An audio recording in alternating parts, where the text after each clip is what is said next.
Oscar guy here. So I went and saw the new Christopher Nolan film Oppenheimer in glorious 70mm IMAX last weekend. And I may or may not have gone on a Sunday at 11 p.m. like a maniac, because these IMAX showings still selling out across the country every week later. What are we doing here? Just admit that you procrastinated, Oscar guy. Oppenheimer is simply fantastic. Absolutely riveting from start to finish. Christopher Nolan just has this thing where you can take people talking in various rooms for 3 hours, feel like an edge-of-your-seat action flick. It just doesn't make any sense. I mean, it does once you break down each and every aspect of the movie at hand, which I'm about to try to do. But as a cohesive whole, it's just mind-boggling how effective and unique his films really are. This movie is jam-packed, relentlessly paced, and all over the place in the best way.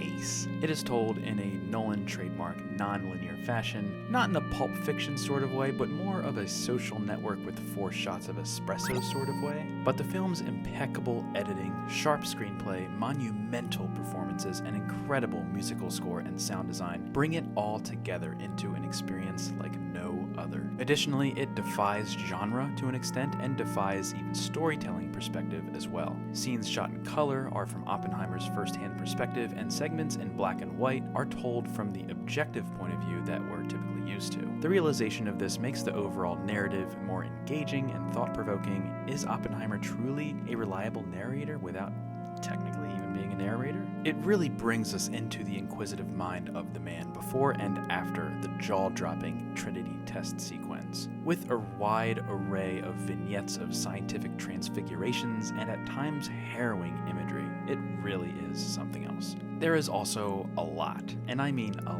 lot going on here, and it will be tough on first viewing to parse absolutely everything that happens in the various interwoven storylines and conversations, especially if you're someone like me who had a somewhat limited knowledge of Oppenheimer himself and this piece of history specifically. And so I do see some people possibly mentally checking out in some parts of this film, especially in the mostly procedural third act, but Nolan nonetheless exceeds at presenting this dense and unsettling period of history in the most grandiose and entertaining way possible. And of course, not to mention Cillian Murphy, Robert Downey Jr., Emily Blunt, Florence Pugh, Matt Damon, Benny Safdie, the guy who freaking plays Einstein Man, they're all Oscar-worthy.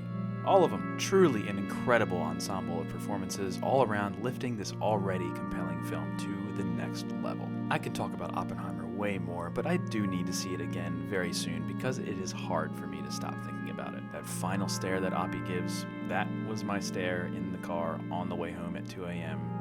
I'll never forget it. Thanks, Nolan. I am going to give Oppenheimer a 4.8 out of 5. But Oscar guy here, what are Oppie's Oscar chances? I'll tell you what their chances they are. The chances are, there's chances, all right. Oppenheimer will be, or at least should be, a juggernaut at next year's Academy Awards. Picture, director, actor for Cillian Murphy, supporting actor for Downey Jr., supporting actress for Emily Blunt, and maybe even Florence Pugh. Adapted screenplay, editing, score, and sound are all shoo-ins. Cinematography is also very possible, but I do see it missing somehow. I mean, Hoyt van Hoytema was snubbed for Nope last year, so maybe I still got a grudge from that. Anyway, yeah, it's gonna be a big turnout. I can just feel it. Nolan hasn't had much luck over the years, as this would only be his 3rd Best Picture nom and 2nd Best Director nom, so maybe this is his year? We'll just have to see. Thank you everyone for watching. I am become done, destroyer of this video's duration, and Oscar guy is out.